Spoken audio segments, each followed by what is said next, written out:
Monggo Bu. Gimana kalau yang minta-minta itu pengamen yang kadang-kadang bertampuk-tampuk, kadang-kadang yang penampilannya ya menyeramkan, itu gimana? Pertama gini dulu ya. Ini rumus dasar dulu ya. Ini rumus dasar dulu. Untuk wajahnya. Ya, ini rumus dasar dulu. Ukuran ya.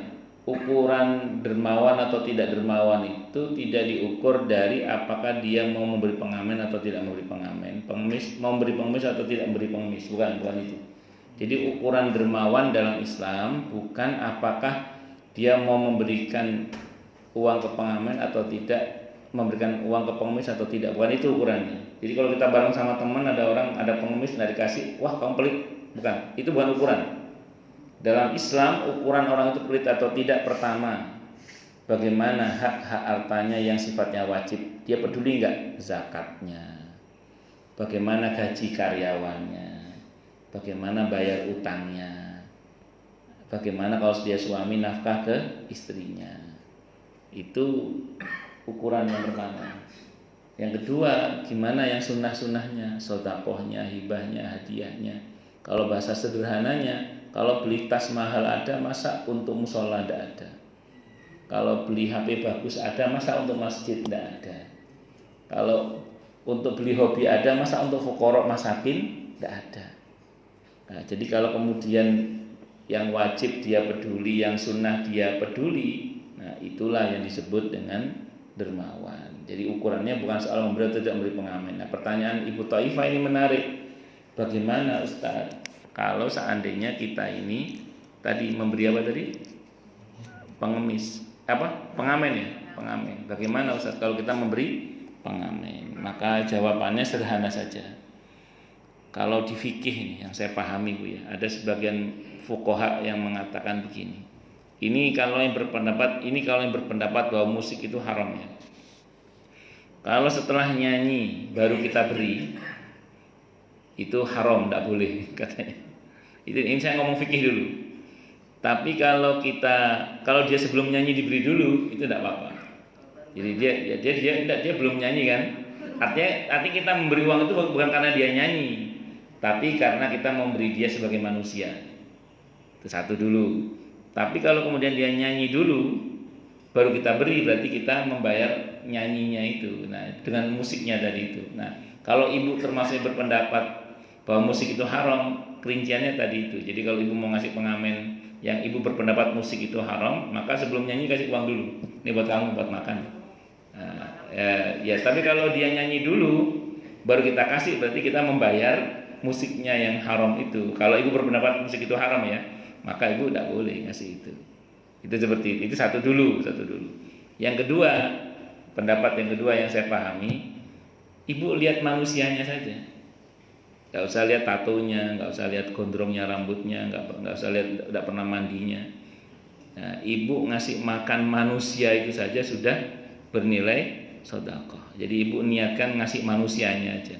Itu jangankan dia seperti itu, bahkan andaikan dia kafir sekalipun, kita memberikan makan manusianya itu tetap berpahala. Nah, karena memberi makan satu manusia itu sudah berpahala. Jangankan manusia, mau ngasih makan anjing saja sudah bernilai sedekah yang luar biasa, apalagi ngasih makan manusia. Jadi lihat manusianya aja Bu ya. Istilahnya saya niat ngasih makan manusianya. Kalau ibu mau memberi, tapi kalau ibu ragu, aduh ini orang kok begini ya Allah, mohon maaf deh ya Allah, saya nggak ngasih dia deh, saya mau kasih yang lain aja yang lebih membutuhkan. Ini yang sering saya sarankan ya.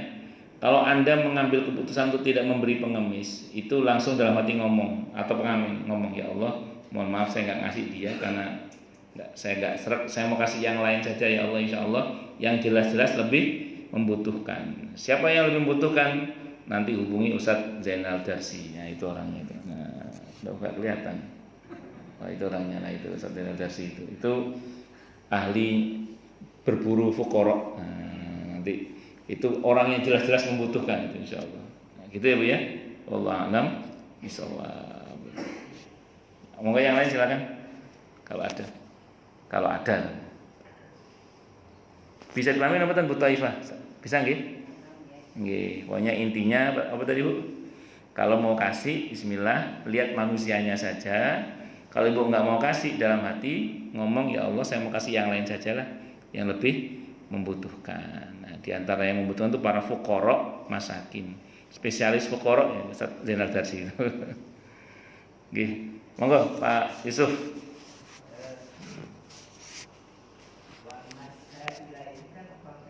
Wa ammas sa'ila falatah.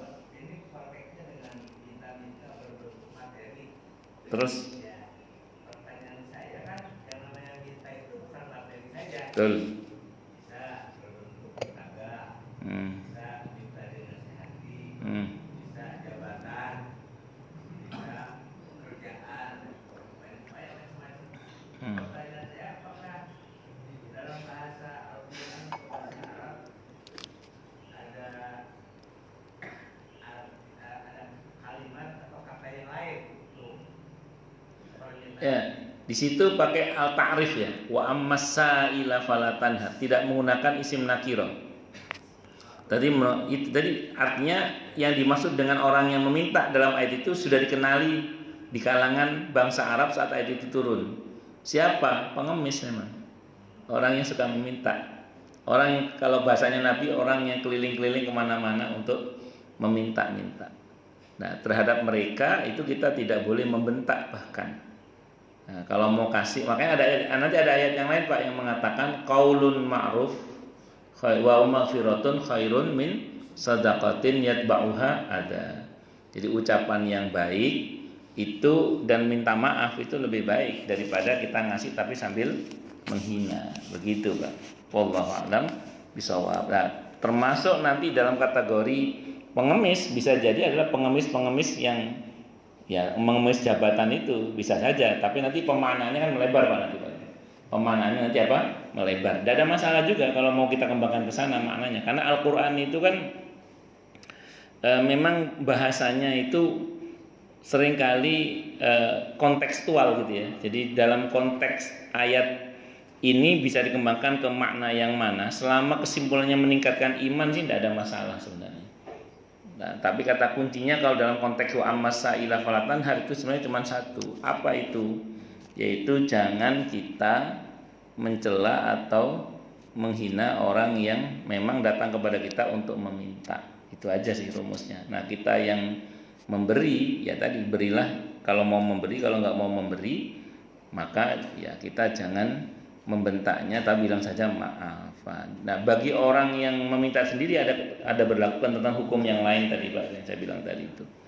Wallahu a'lam bishawab. Kalau minta nasihat tidak ada masalah. Monggo Pak Farid. Bahasa tubuh itu sangat gampang dicerna. Waktu Ustaz mengawali taklim di sini itu bahas kemarin Imam Nawawi di hadis ke-27. Al-birru. Itu waktu itu nerangin al-birru. Berbuat baik. Berbuat baik itu kan bagus, tapi kalau ngasihnya ke orang Iya. body language itu nempel di sini. Iya. Saya bahasanya al-birru lagi. Jadi itu jadi husnul khuluq, albir husnul khuluq ya. Jadi kebaikan yang sempurna itu adalah baiknya budi pekerti ya. Jadi memang kebaikan kita itu akan sempurna nilainya di hadapan Allah kalau kita sertai dengan akhlak. Nah, ada anak yatim kita panggil, nak sini, uang buat kamu. Nah, terus ada lagi, sini sayang, aduh anaknya siapa, ibunya masih muda atau tua. Pokoknya akhirnya dikasih ini buat kamu ya, tuh anak pinter ya, anak soleh kan, ngaji. Nah itu yang kedua, yang ketiga, anak miskin sini loh. Nih duit dasar miskin loh, nah, gitu. Itu yang pertama dapat pahala standar pahalanya. Yang kedua pahalanya plus sempurna itu. Kenapa? Karena pakai akhlak. Hati anak yatim dibesarkan, ya? Si miskin dibesarkan. Yang ketiga alih-alih dapat pahala malah dapat dosa. Kenapa nggak pakai akhlak malah menyakiti? Nah, jadi betul Pak itu. Ada lagi yang lain silakan. Itu saat itu albirru husnul khuluq. Nggih. Monggo yang lain silakan kalau ada. Kalau ada. Kalau nggak ada berarti jelas semua atau tidak jelas semua. Monggo Ustaz, ya ada sih.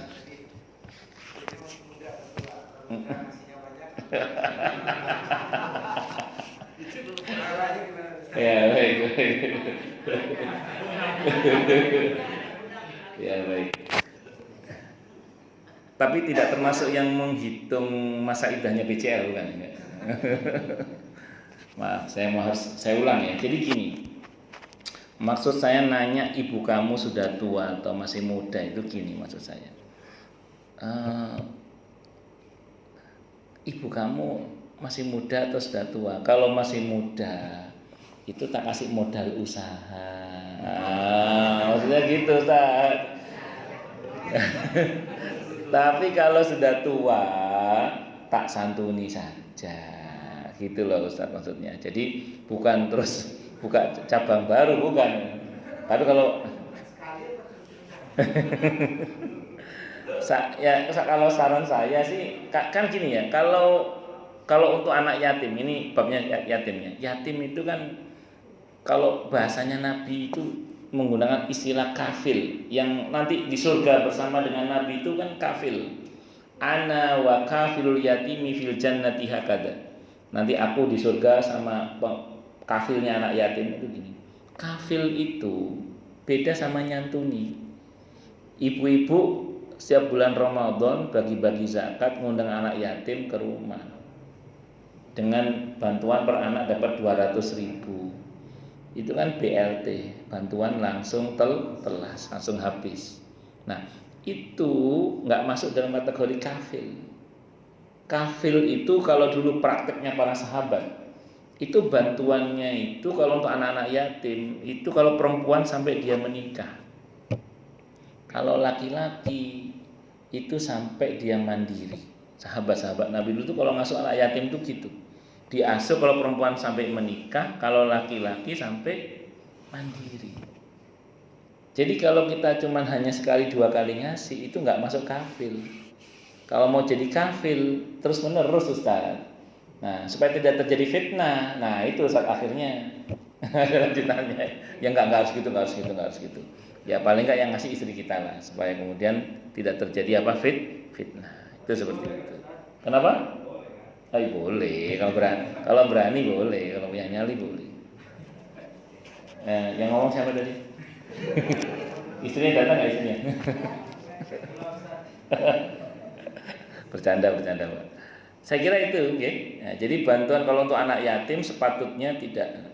Atau kalau Anda ingin menyempurnakan iman, bantuan yang sifatnya solutif. Ini Masya Allah ya, di Facebooknya Ustadz Zainal Darsi ini kan ada apa Ustaz? Pemburu fakir apa Ustaz? Bidik fakir ya, bidik fakir. Itu programnya nyata loh, itu solutif. Nyata solutif itu kalau ingin menyempurnakan iman, patungan saja ikut dalam itu apa namanya? Bantuannya di grup beliau itu. Ya, itu seperti itu solutif karena kerjanya nyata, ada fuqara masakin yang dibantu yang sifatnya itu memang bantuannya nanti didistribusikan secara tepat ke fuqara miskin, nggak masuk kata beliau, fakir hanya untuk fakir. Nah, itu luar biasa. Itu nanti silakan hubungi ini lagi online beliau Ustadz Zainal Darsi. Wallahu a'lam bishawab. Monggo silakan yang lain.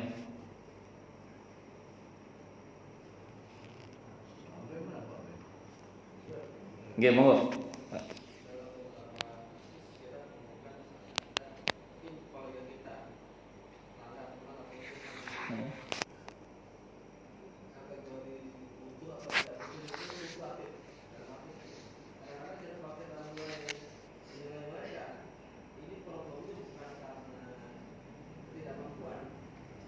Tapi karena gaya hidup.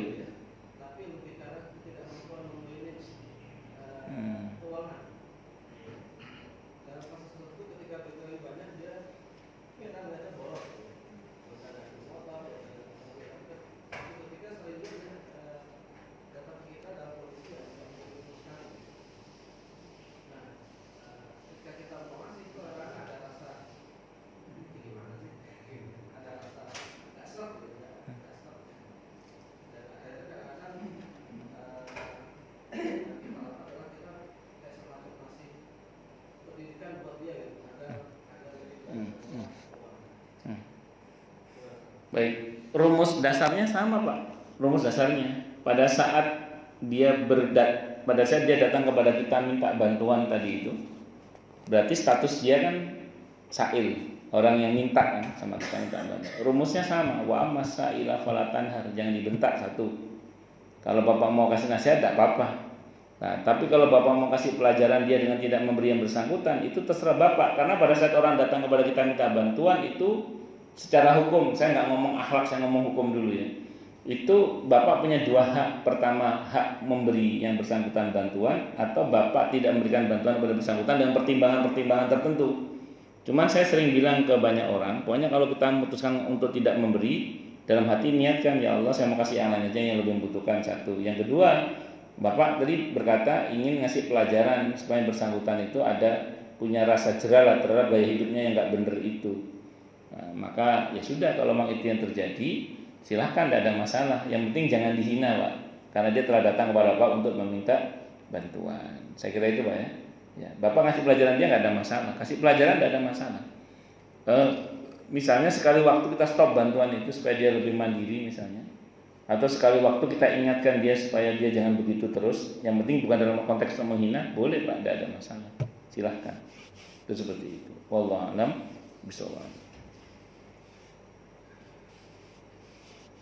Ada lagi yang lain, silahkan. Kalau ada. Cuman kan kadang gini Pak, misalnya kita ini ada orang yang selama ini kita bantu. Begitu kita bantu, setelah kita izin tidak bantu lagi karena ada satu hal. Karena kan orang kan kebutuhannya beda-beda ya. Kebutuhannya apa? Beda-beda. Sehingga setelah kita ada kebutuhan, kita izin nggak bantu dulu deh. Itu kadang yang biasa kita bantu itu karena kebiasaan kita bantu, akhirnya alih-alih mengingat jasa kita sebelumnya, kadang kita malah digempur habis dengan cara apa? Dihina-hina. Wah, saya itu medit saiki. Sekarang udah berubah lah, gak kayak dulu lagi. Padahal orang punya kebutuhan yang dinamis ya. Mungkin saat dia tidak membantu itu karena dia lagi ada kebutuhan yang lain. Orang kan kadang nggak ngerti kesulitan orang lain juga. Itu seperti itu. Kadang ada juga orang yang rutin membantu, terus orang yang dibantu itu keenakan sampai menekan yang membantu, seolah-olah akhirnya yang tertekan malah yang bantu. Pernah nggak ngalamin kayak gitu? Ya, kita sering bantu seseorang. Akhirnya yang dibantu itu merasa seolah-olah bahwa bantuan itu sebagai kewajiban dari yang membantu kepada dia, padahal itu bukan kewajiban. Akhirnya kalau datang terlambat apa yang diperbantukan, kadang menuntut untuk ya, akhirnya yang membantu tertekan. Ya, ini iya jadilah itu seperti itu. Kenapa? Ada yang meminta kita kasih semuanya 2.000, ya cuma segini. Nah, itu gimana semuanya? Ya itu dia suul adab itu. Jadi orang yang sudah minta kita kasih masih mencela lagi. Ya itu suul adab orang seperti itu. Enggak benar itu. Bukan hanya nggak boleh, nggak benar itu. Malah sekarang pengemis itu ada tarifnya Pak, pengemis itu. Anda mobil bagus, ada pengemis minta di kaca mobil, Anda turunkan, Anda kasih 500 rupiah. Kalau di daerah Caman dilempar itu mobil Anda Pak pakai uang koin itu. Ada yang model seperti itu. Padahal dia kan jadi pengemis pun sekarang ada tarifnya Pak. Ya 2.000 lah sekarang. Kalau 500 itu kadang masih ada yang masih ngomel gitu kadang. Iya dilempar, ini dilempar lagi. Jadi nah, itu nggak benar, nggak berakhlak gitu. Oh gitu ya, bisa kesek atau pakai aplikasi scan. Ya Allah, macam-macam lah sekarang. Monggo yang lain kalau ada.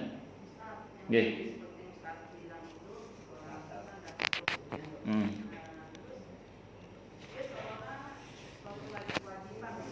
Akhirnya yang beri kayak tertekan gitu nih.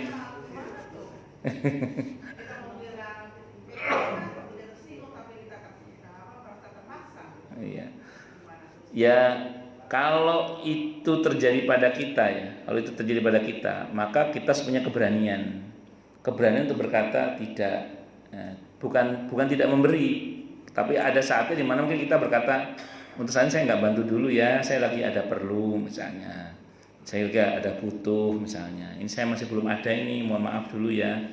Ya dengan segala risikonya nih, termasuk diantaranya kalau kita dimusuhi oleh yang bersangkutan, karena kadang kemarau setahun habis oleh hujan sehari, ya itu resiko itu nih. Jadi air susu dibalas dengan air tuba, itu udah biasa. Yang penting mami ikhlas saja, ikhlas. Terus sudah kita ikhlasan aja lah, mau gimana lagi.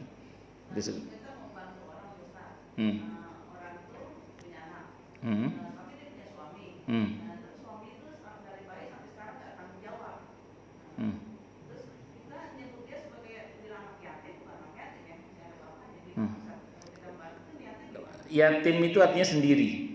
Nggak ada yang ngurus. Ya, yatim itu artinya sendiri nih. Maka dalam pandangan sebagian para ulama ada yang mengatakan begini, anak yang orang tuanya lengkap, tapi kalau dia diterlantarkan, dia yatim. Jadi anak yang orang tuanya lengkap, tapi diterlantarkan oleh orang tuanya, itu yatim juga. Iya, itu yatim namanya. Itu yatim. Yatim itu artinya sendiri nih. Yatim itu artinya sendiri. Jadi kalau ada anak orang tuanya lengkap, kok diterlantarkan, dia yatim. Karena dia dibuat sebatang kara. Iya. Enggak, yatim aja. Yatim itu artinya sendiri, Pak. Yatim itu artinya sendiri, yatim itu. Jadi makanya kata para ulama, anak yang lengkap bapak ibunya tapi diterlantarkan, dia yatim secara bahasa. Secara bahasa dia yatim. Nah, dia berhak dibantu kalau dia miskin. Saya kira itu. Allah a'lam bishawab. Cukup dulu. Kita tutup dengan hamdalah. Alhamdulillahirabbil